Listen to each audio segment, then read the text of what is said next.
Hello and welcome to Quantum Conversations with Sarah Kleiner and Carrie Bennett.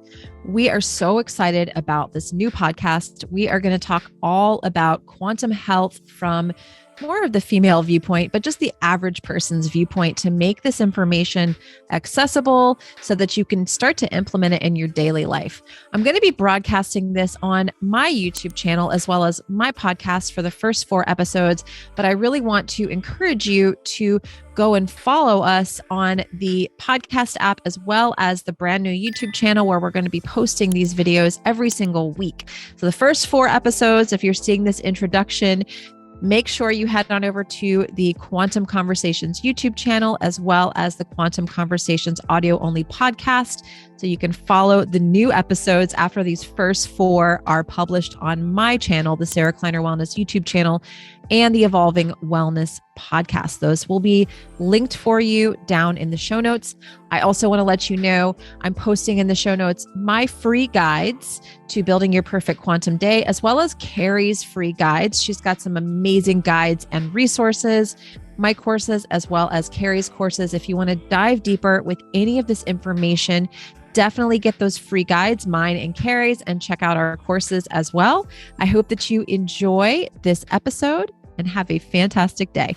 Hello, everybody. Welcome to the very first episode of Quantum Conversations with Sarah and Carrie. We are so excited that you're here. And yeah, let's talk, Carrie. What are we going to talk about today? Well, I think, Sarah, we've both been in this health world for a long time now. And we somehow made it to quantum biology and using circadian strategies and mitochondrial support strategies involving things like light and water and earthing.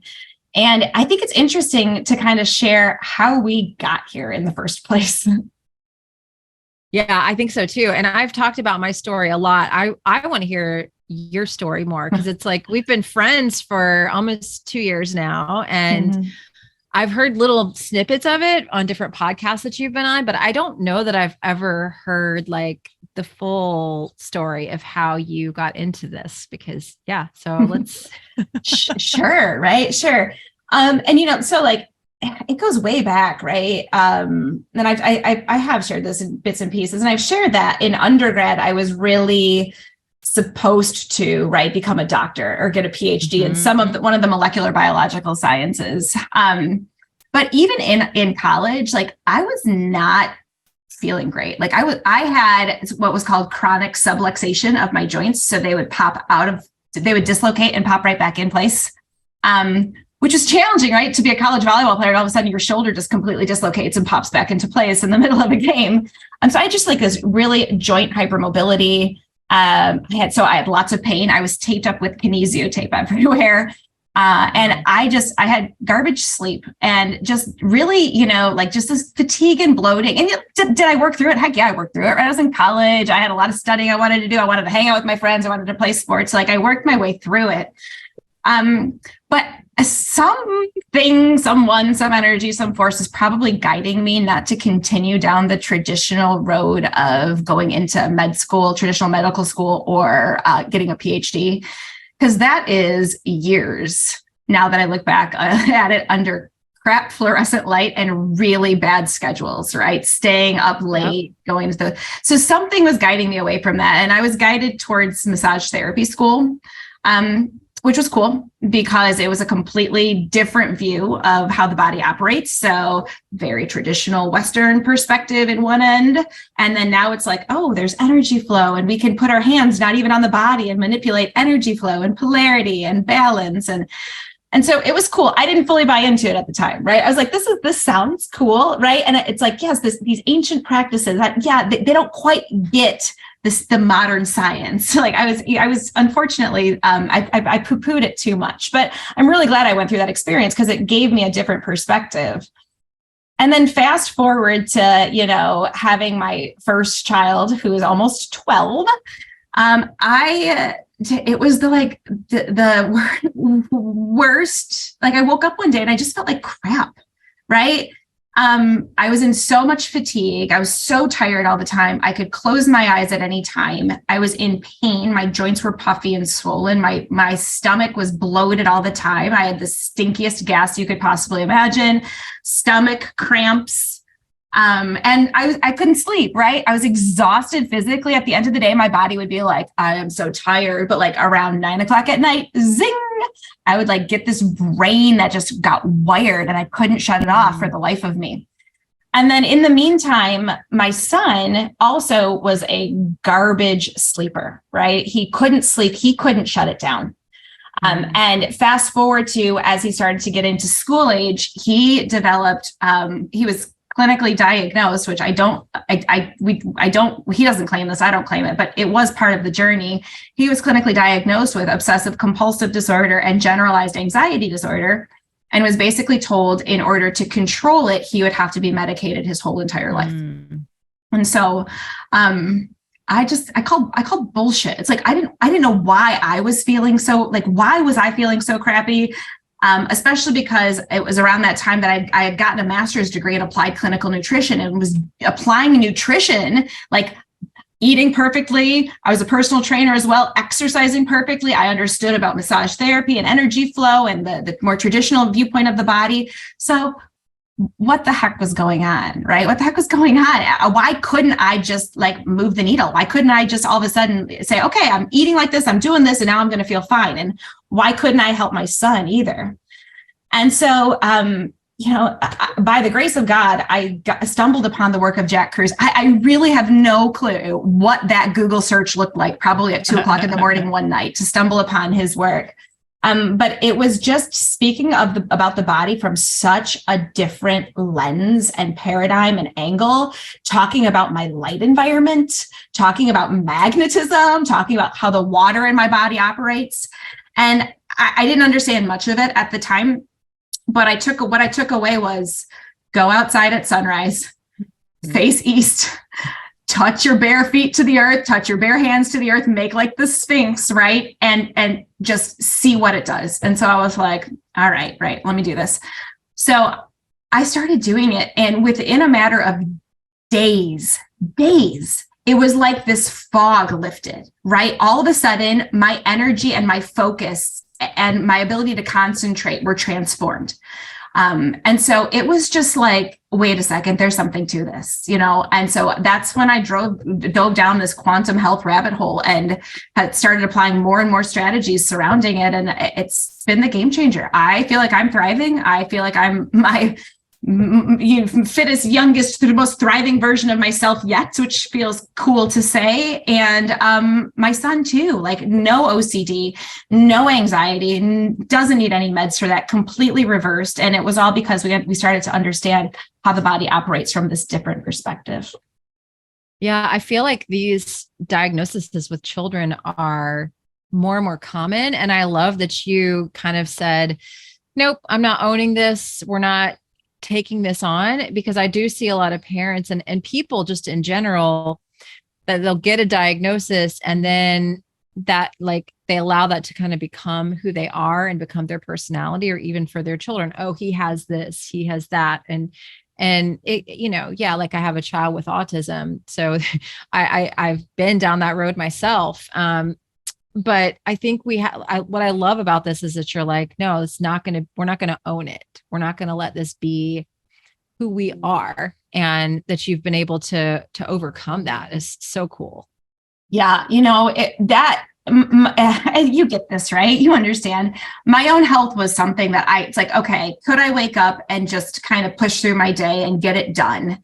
And could I have lived the rest of my life like that? I could have, but my focus was my children. And as soon as my focus is my children. And as soon as I saw the changes happening in my oldest son, and I saw the road that he was potentially going down with the anxiety and the OCD, that's really what was the motivating factor for me to be like, what the heck is going on? Like, what is happening?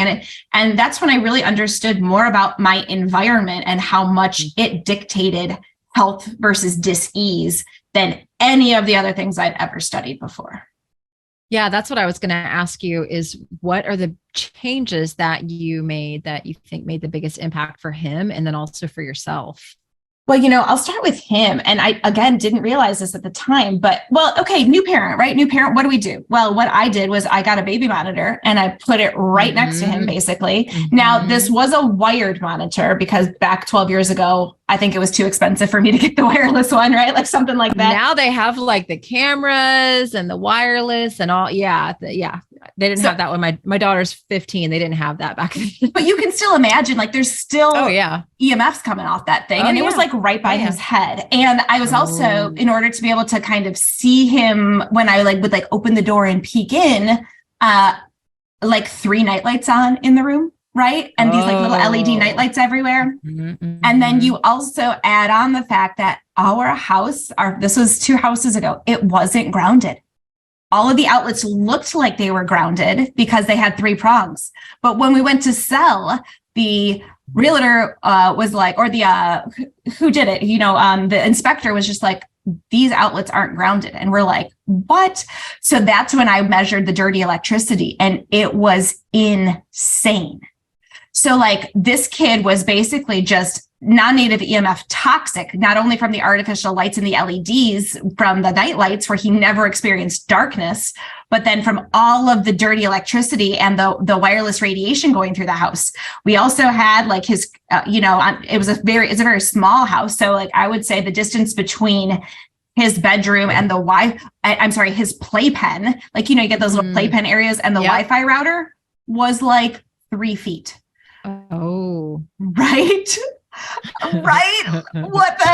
Knowing what I know now, it's hindsight of 2020. Yeah. But all of those things added up to like basically fry his nervous system, tank his melatonin. And so that's why it would take me like 2 hours of this bouncing on a ball and patting and him to only fall asleep for 20 to 40 minutes because he just couldn't shut it down, right? He couldn't shut it down. So, oh gosh, that's tough. And I feel like there's so many parents that struggle with those types of issues with babies. It's tough, but they do have the ability to make their own melatonin and, there was night lights, the monitors, and now they also have this thing called the Owlet. Have you heard of that? Isn't that pad that they sleep on? Or there's one that like that it's like a pad to feel if they're breathing. I forget. Yeah, it's like, I think it's a strap that goes on like their ankle to make sure that they're still breathing at night. And I'm like, yeah, I can see the appeal of that because like my son now, he is doing longer sleep stretches. Like it scared the crap out of me the other night. Like he slept from like 7 o'clock until 3:30 in the morning. And I was like, you keep waking up and you're like, oh God, is it, is that they're like, are they okay? So I'd like go like touch his face and his like arms would go and you're like, okay, he's fine. Like try to like, sneak out without waking them. Sure. So I can understand the appeal because you're like, are they okay? And, you hear all these stories about babies and stuff like that, but the amount of like non-native EMF that you're exposing your baby to, like, I wonder kind of the downstream effects of how that's going to, like, what is that doing to the baby? Right. Well, if you think about it, right. So this is where, that was really, I feel like 10 years ago is really when things started to boom, right? Everybody had a cell phone that then would connect to the internet. And so they needed the more intense 3G, ultimately getting to 4G. I remember at that old house, all of a sudden when 4G popped up on my phone, I was like, what's 4G? But like, that was clearly a big boom in terms of the intensity of the non-native EMFs. But with kids, right? The reason why kids are so susceptible is because they don't have a fully myelinated nervous system. Right. And so the nervous system, right, the nerves, the neurons are meant to be coated in a protective coating of fat called myelin.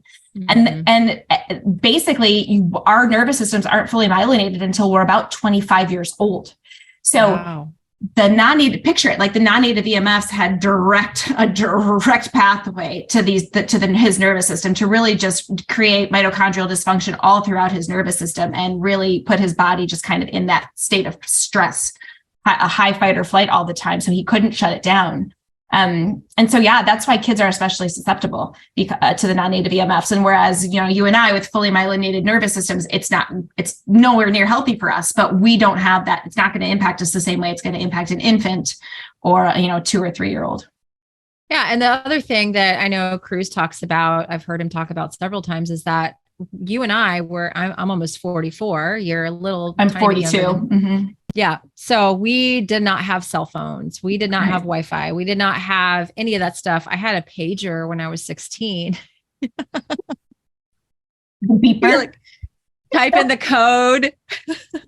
With using the different numbers for different words. And I never had one. I always thought they were so cool. My friends had them. I was like, that's a beeper. I got one because I got a job. I was working I was working at Chick-fil-A in the drive-thru. And so that was like part of you get to have a pager because you have a job now, kind of a deal.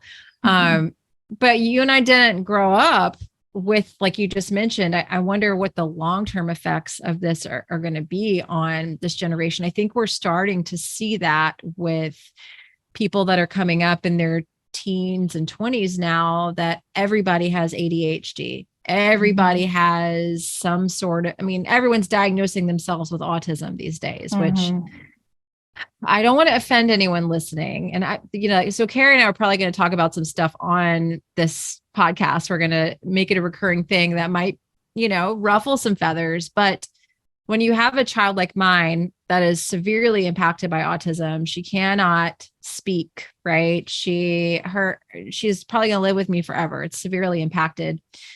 And then there's all these people who are like self-diagnosing with autism. And I've had this conversation with a lot of other parents that have children like Alexis. That like burns my ass. I'm sorry. I'm like, you do not need to be borrowing that word. Like, fix your light environment, fix your diet, get off your damn cell phone 24 hours a day, quit blasting yourself with non-native EMF and artificial light at night, and see if you still feel the same freaking way. Yeah, I feel like I have ADHD or some kind of crazy mental disorder if I'm on my phone 24/7 and sitting beside a Wi-Fi router.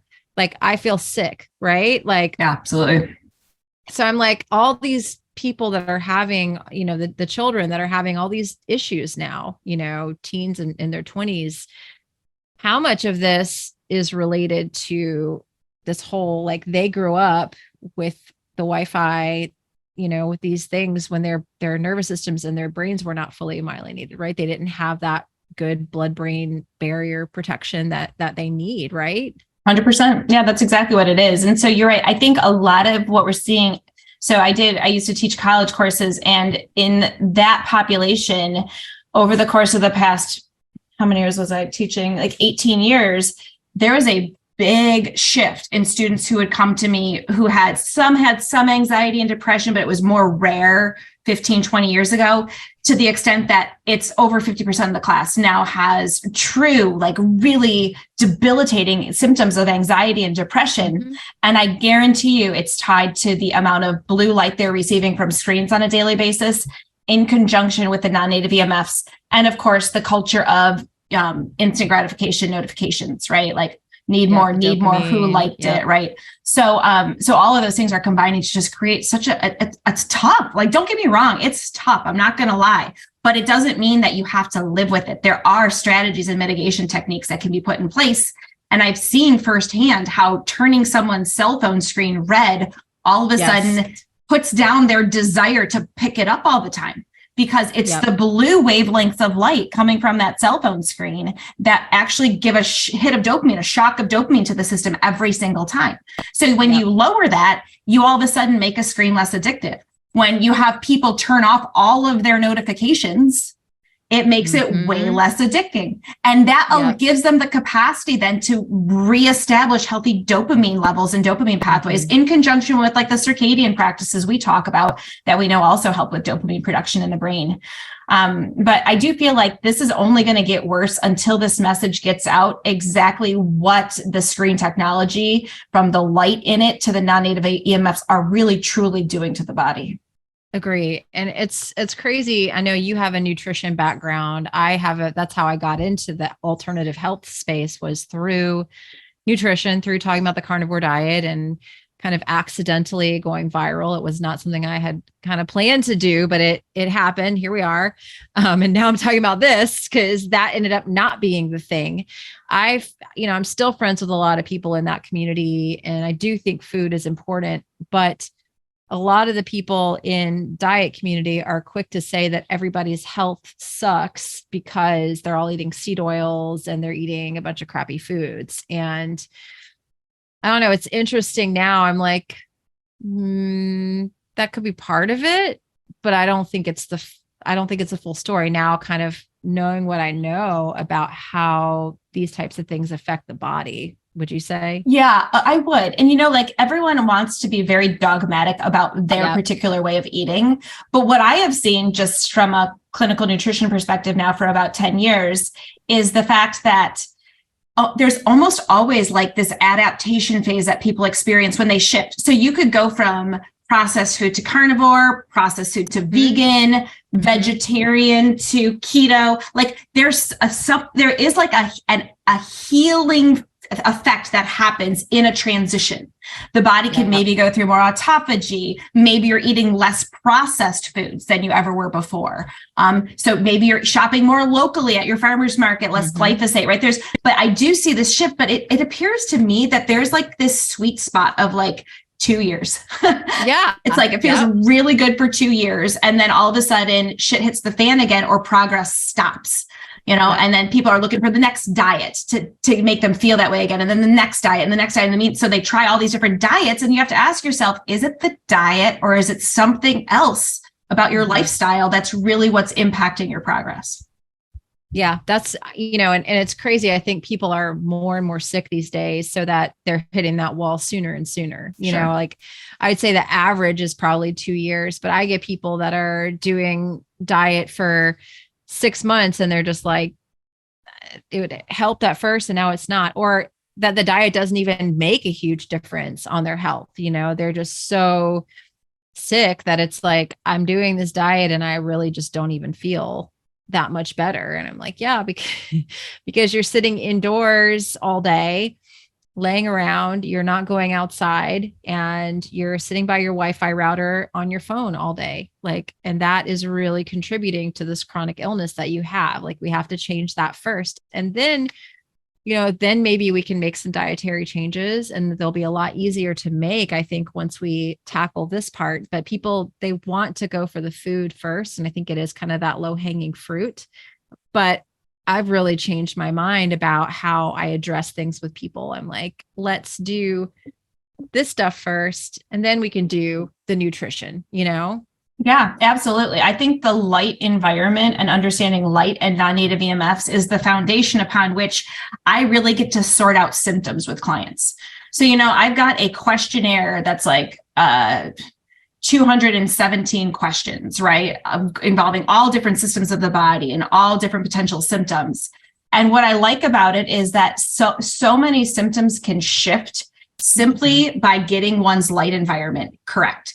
So if I were to have tackled the questionnaire and the symptoms based on nutrition first, or, supplements, maybe, I would have been off mark. I wouldn't have been hitting it at root cause, or getting to what's foundational and fundamental, and what really needs to be supported nutritionally, what needs to be supported maybe with supplements. So having that foundation of light is really key when it comes to saying, okay, what symptoms were simply because your circadian rhythm was so flipping off that your digestive system didn't know when to make enough stomach acid or when to regenerate. Your brain didn't know when it had to go through autophagy and clear out broken proteins because you weren't making enough melatonin at night, right? And so once you kind of sort that out, it's amazing how all of a sudden you get, it gets so much more narrower in terms of, oh, okay, yeah, this really does hint more at mold or more at histamine or whatever it is, right? But sometimes people give themselves these blanket diagnoses based on simply trying food alone, and they've never laid the foundation of light. So I encourage anyone listening to this to understand that your light environment is a signal that every cell in your body uses to tune its clock to. And if that's off, you can imagine that if you're not getting the right signal, then your body is just going to be out of whack. And there's really no better way of putting it. Yeah, I love that. I think you just simplified it so much because I know you do get messages and emails constantly from people who are like, I'm getting a lot of CIRS Yeah, people these sure. days. There are some people that are popularizing that. They're also charging thousands and thousands of dollars for lab testing and these things to diagnose it. And I'm like, and then what's your next thing? You're going to spend thousands and thousands of dollars on supplements from the same person. So how much money of yours are they walking away with? And they never are addressing this foundational piece, which is your circadian health. Like, your body is not going to be able to heal properly if you don't address this foundational thing. It's like these kind of illnesses, they cycle through popularity. The parasites are real hot right now. CIRS are really, that's a really popular one right now. And it's like, if we get the signaling down correctly in your body, right? A lot of these things can kind of take care of themselves. Or if you do plan on doing a detox protocol of some sort, it's going to be a lot more effective because your body kind of knows how to manage things and how to detoxify things properly, right? Yeah, absolutely. It's like, I call it the idea, like a lot of these strategies are what I call killing strategies, right? Or like forceful removal strategies, where it's like, you've got mold, let's get it out. You've got Lyme, let's get it out. You've got a fungus, right? Parasites, let's get them out, You've got heavy metals, got to pull those out. But what people don't realize is that oftentimes a body that's been going through a chronic illness journey or a chronic health journey is a body that's depleted energetically. So it doesn't matter what binder you throw at it. It doesn't matter what tincture you throw at it. It doesn't matter what, like herbal remedy to kill parasites you throw at it. If you are lacking at that fundamental level of energetic capacity, it's not going to do its job to the extent that you would hope it will, right? Nine times out of 10, people go through our protocol searchers. I'm going to go to this protocol, to that protocol, to that protocol. And maybe it's not the protocol. It could be a very good protocol, but your energetic capacity can't handle all the things that your body is being asked to do. Kill this bacteria, remove the lipopolysaccharides, detoxify through the liver. All of that requires energy, and energy is generated in a combination of light, water, and mitochondrial function. And if those aren't addressed, then I don't care what you're doing. It's just not, it's not fun. It's not the foundation upon which your body needs. I'm not anti-parasites, right? I'm not anti mold, right? I know these are things. I'm not a denier that these are not health challenges, but we have to build one's energetic reserves to be able to clear it in the first place. And I know you and I have seen many times in clinical practice where when we lay the foundation using light and mitochondrial support and understanding how the water operates in our bodies, that we give people's bodies energetic reserve to do what it naturally knows how to do. And it doesn't need the protocol then anymore to start to detoxify or to feel better.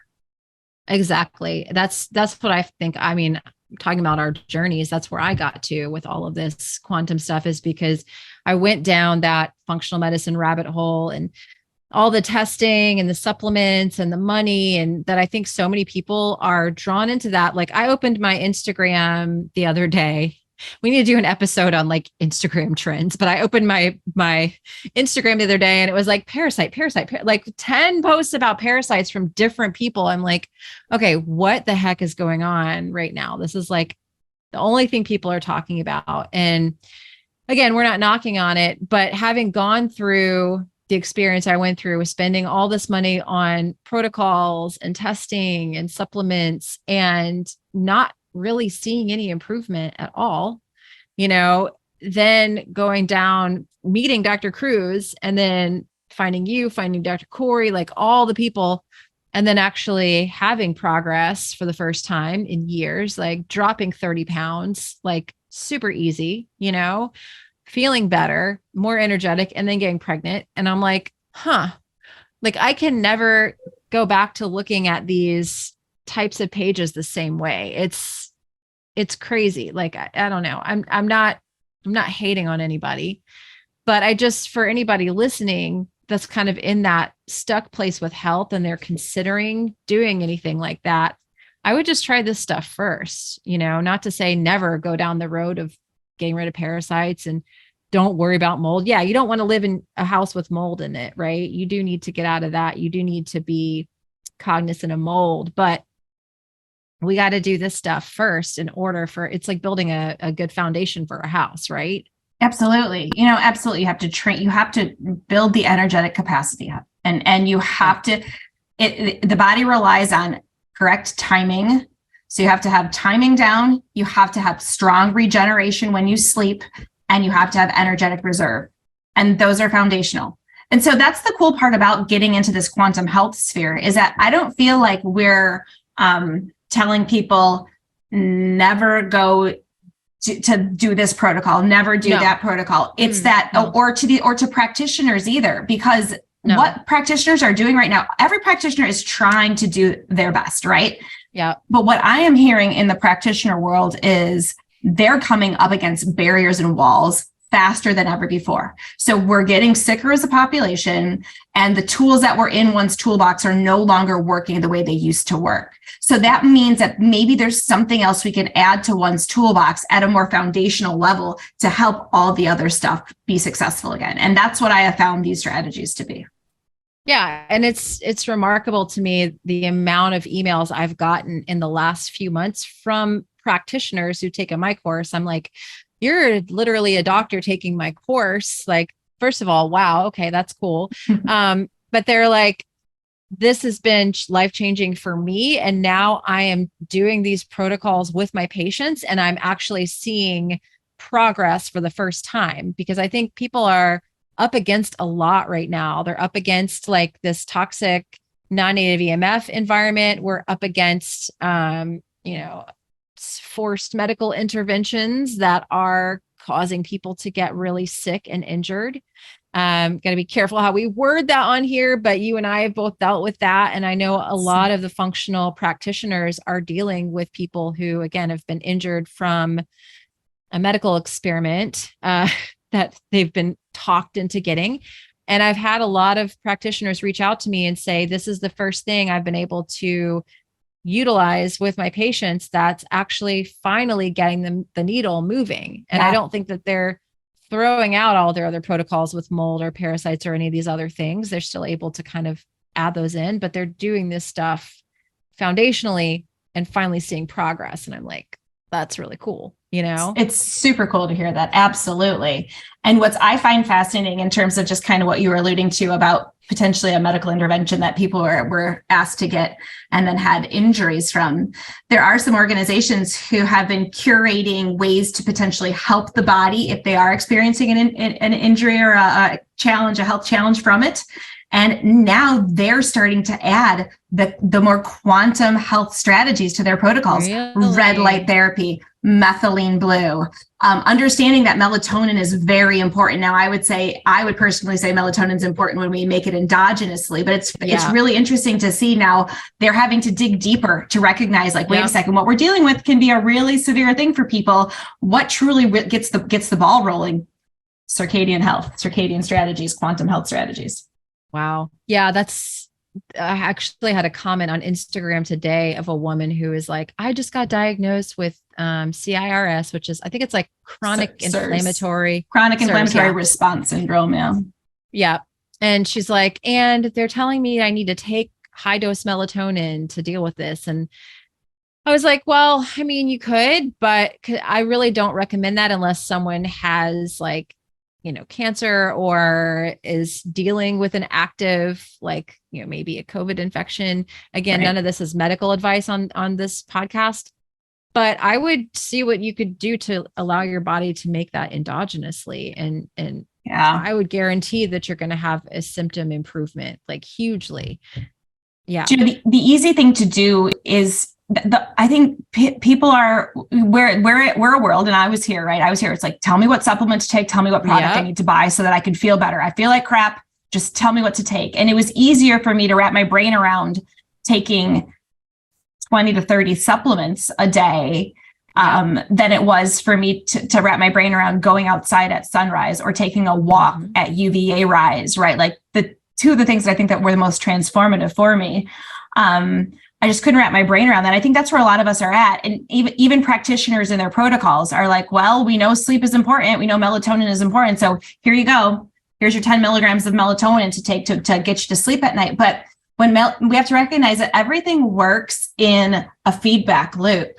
Mm-hmm. And in that feedback loop, it means that there's a reason why the majority of the melatonin that I make at nighttime is secreted from my pineal gland into my bloodstream and into my cerebrospinal fluid, as opposed to getting absorbed through my gut, right? The gut, because there's a whole feedback loop and recycling pathway that happens, because ultimately I also will then have tryptophan. The melatonin will ultimately break down to tryptophan that then happens to basically aggregate in the backs of the eyes, ready to receive the morning wavelengths of light to become serotonin. And so it's like, once you understand the loops, it makes more sense not to inject a bunch of stuff into one part, thinking that we understand the complete loop, and instead use lifestyle changes to optimize it, which I've just found to be so rewarding as a practitioner, because it means I'm recommending way more free things.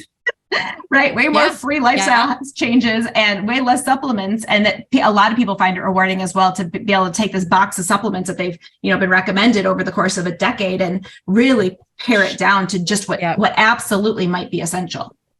I agree. I think that's really empowering for people. And I feel like that's what you and I are really wanting more for people, because we've both, just circling back to the whole topic of today's episode of just how and why we found quantum health, just really both of us feeling a lot more freedom, a lot more empowered. And that's really why I think that we are trying to share this message with so many people, is like, it's super empowering that you can do a lot of stuff, and a lot of it is absolutely free. It costs you nothing. You can actually save money over what you were spending on the supplements and feel a heck of a lot better. And that's quantum. It's something that's very small that can yield a large result, right? Yeah, absolutely. What you understand, that's exactly right. I want people to understand that it's about the signaling. Quantum health is all about the signaling. And when you optimize the signaling, all you need is to basically flip the signal and you get this downstream effect happening. And so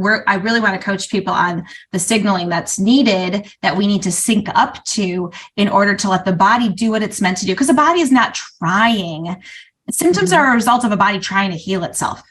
Yeah. So it just means that whatever signals we're giving the body, we're not giving it the signals it needs to heal. And so our ideal situation is we're giving people all the tools about the signals in their environment that they can use to optimize their own healing pathways. I love that. And it's applicable to children, ourselves, our parents. I know you've done it with your mother even. She's seen some amazing health. God bless my mother. Yeah. She she's always been on board. Like, isn't it funny when it's like, I honestly don't think a majority of my extended family understands what I do for a living. And I'm like, none of mine do. You know what I mean? It's like, I actually have a very thriving clinical practice, and people are coming to me from around the world with challenges that we're helping with. And so, but my mom always has understood, like, Carrie's got some knowledge. I want to jump on that. And she was so good. It's like, Mom, sunrise, go outside at sunrise. Mom, red light therapy. Mom, block the artificial light. Mom, eat this protein rich meal at breakfast, right? Try to be in ketosis during this time. Go outside, get a little walk here. And she's been doing it. And, she's, at least 60 pounds lost. Wow.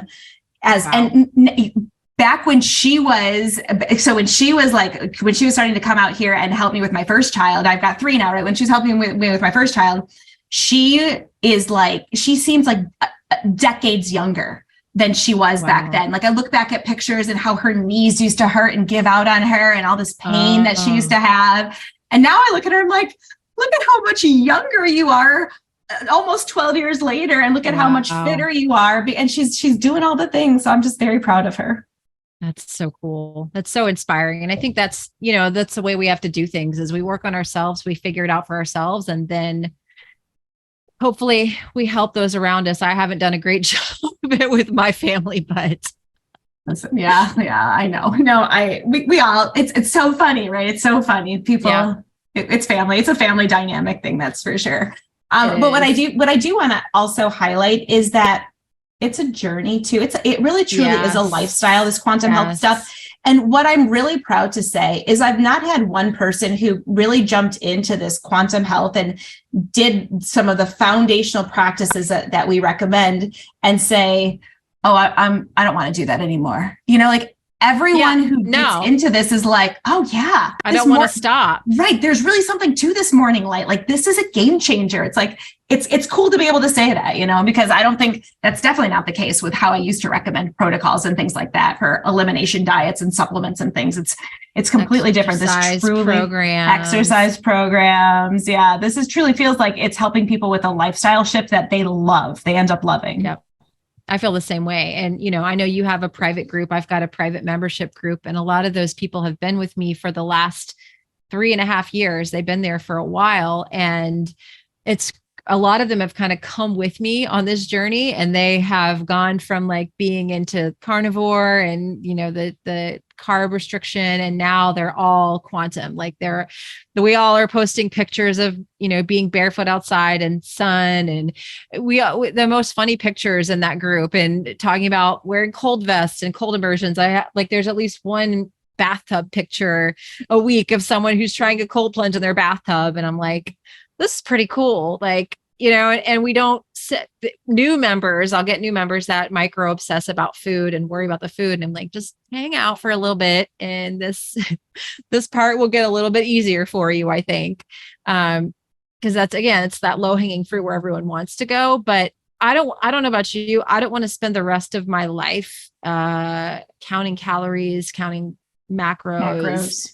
Worrying about how many grams of carbs I had on that particular day, or, I don't want to do that. I want to do what makes actual sense. Like if it's summertime and I'm leptin sensitive, then I'm going to have the watermelon sitting outside, and I'm going to enjoy it because it grows here. And if it's wintertime, then I'll have the nice, more ketogenic meals and the stews and the soups and all that stuff. And it doesn't have to be this dogmatic thing that I think people make it out to be. Yeah, I love that. And it does. It feels more freeing nutritionally than anything I've ever done, because the focus isn't nutrition. My health was optimized, really not touching much with my nutrition at all. And instead it was shifting these other things that I think just moved the needle so far for me. Again, which is why I'll never go back. But it's also when one has the energetic capacity built up, we call it redox potential. We're going to refer to it a lot as redox potential. That's when you have the energetic capacity. Guess what? I don't recommend this, but you could go to a fast food restaurant and eat garbage today, and your body's going to be able to handle the damage, the rise in inflammation, the clearing of that crap, the toxins. Your body can handle it because you have the energetic reserve. And so I worry way less about food because I don't have digestive symptoms anymore. Right. I used to be severely gluten sensitive, like debilitating gluten sensitive, leaky gut stuff. And it's just not a part of it anymore, to the extent that I don't worry if I'm at a family's house and they're cooking something and there happens to be gluten in the sauce, which used to knock me out for a day or two. Right. It just doesn't. It's the coolest, most freeing thing ever. So yeah. It's crazy how that works. And I was going to say that I always talk about the story of the month I actually did get pregnant after going through this long journey. I was talking about it with my private group the other day. That Christmas, because I got pregnant in January, that Christmas, I was like, I'm going to just eat whatever I want. Basically, I had been so dogmatic every year. I had not enjoyed any holiday. I'm like, I have to stay carnivore. I can't eat the carbs. I can't have the dessert. And I was like, I can make this just like, I can just enjoy Christmas. I can enjoy New Year's. I can just not stress out about food. And I went to the doctor, got blood drawn when my cycle had started. She's like, oh, your estrogen's a little too high for pregnancy this month. I don't think it's going to happen for you, blah, blah, blah. I'll see you for IVF, starting February. And I thought to myself, my redox is really damn good. My mitochondria is super healthy. Maybe I have a little bit of excess estrogen because I ate whatever the hell I wanted for a couple of weeks, but my body's going to clear this just fine. And I'm going to get pregnant this month. And I did. And, we live and die by diet and by what the doctor says and what our lab results say. But when our mitochondria is dialed in, when that energy capacity is dialed in, your body can handle some of these things. You can clear things. where it doesn't have to, we don't have to be as sensitive, I think, as a lot of people make us out to be. Exactly. You're 100% right. That was my experience as well. And it's cool. It really is. I think the word that I hear all the time is it's empowering and it's freeing. Yeah. Once you recognize it, that you can do other things beyond food and exercise and supplements to support your body. Exactly. And again, it's not costly. No, I mean, the most expensive thing that I think everybody absolutely needs is a pair of blue blockers. But you can get some for $30 and it's a one-time purchase. Yep. So again, if that's what the shift is, it's getting outside at key times, understanding what's happening and how to put things in airplane mode, and then blocking artificial light at a certain time of night. I mean, doesn't seem like it's not a huge financial commitment. That's for sure. Exactly. I love it. Well, Carrie and I are going to be doing these quantum conversations regularly. So we're going to just talk about different topics that come up. So if you have something you want us to talk about, make sure to send us a comment, let us know, and we'll be happy to talk about it. But this has been super fun. And I'm just personally excited about getting to talk to Carrie every week. Me too, Sarah. This is fun. I love it. It's like the highlight of my week right here. Me too. Absolutely. Yeah. So thanks for listening, and we'll see you next week for another quantum conversation.